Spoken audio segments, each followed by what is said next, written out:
Tony, a disaffected London office clerk, catches the train to Waterloo Station every morning. Each commuter wears a bowler hat and carries an umbrella. In the city, Tony is one of many identical clerks in a dull office.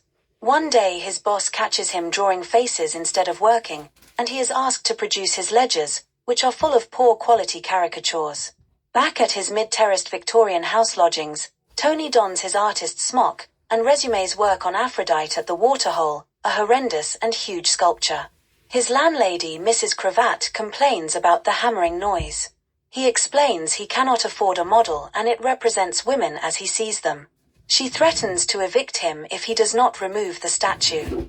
As he remonstrates with his copy of Van Gogh's self-portrait on his wall, the statue crashes through the floor.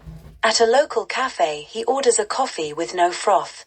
This annoys the owner, who tells Tony he has just bought an expensive froth-making machine. Inspired by a poster on the wall, Tony decides to go to Paris.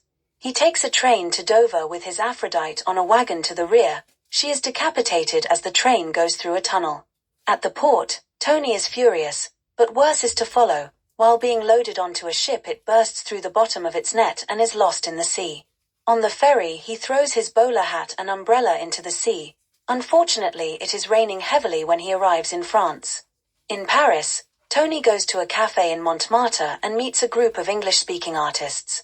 He befriends Paul, who speaks passionately about art, and invites Tony to share his studio and flat. Tony loves the atmosphere in the studio. He critiques Paul's paintings. "Your colors are the wrong shape," he says. Paul admires the childlike style of Tony's work, infantile art. Jose, a red-haired, blue-lipped beatnik, visits and invites them to a very large mansion, filled with artwork. Here the Dali-esque owner, Jim Smith, sleeps on the bookcase because he is writing a book. A group of young people all dressed alike hang on Tony's every word, and think he is fantastic. Inspired by Jim Smith, Tony sleeps on top of his wardrobe and brings a cow to live in the flat. He tries his first action painting. A disillusioned Paul decides to leave, and gifts Tony his art. As Tony's reputation spreads, he is visited by Sir Charles Broward, an art collector and buyer who notices and is attracted to Paul's work. Sir Charles asks Tony if Paul's works are his, and Tony says they were a gift, which is misinterpreted. Tony's own work is labeled awful. After the first exhibition, he goes to a posh restaurant with Sir Charles and orders egg and chips. When pushed to choose something more, he orders snails, egg and chips, and a cup of tea. Sir Charles takes Tony to Monte Carlo, where he has dinner with a number of rich guests. One woman, Mrs. Carreras, wishes to be painted by Tony. Her husband, after some debate, commissions a sculpture. Tony injures his fingers while hammering, and later at dinner Mrs. Carreras hand-feeds him.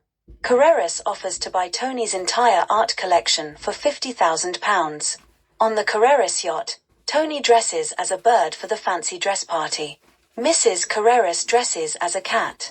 He rejects her advances and she threatens to shoot him. On deck, he unveils the statue to everyone's horror. It is a copy of his Aphrodite, and Mrs. Carreras accuses him of assaulting her. The statue drops through the ship and Tony escapes on the yacht's launch. Still dressed as a bird, Tony goes to the airport and says he wants to fly to Britain. "Wouldn't you rather take a plane?" the attendant quips. He returns to Mrs. Cravat's, finding Paul living with her and working in an office, though still painting as a hobby. Tony persuades Paul to lend him some new paintings, promising to explain later. Showing these paintings at the London exhibition, Tony reveals that Paul is the true artist and the rubbish is Tony's work.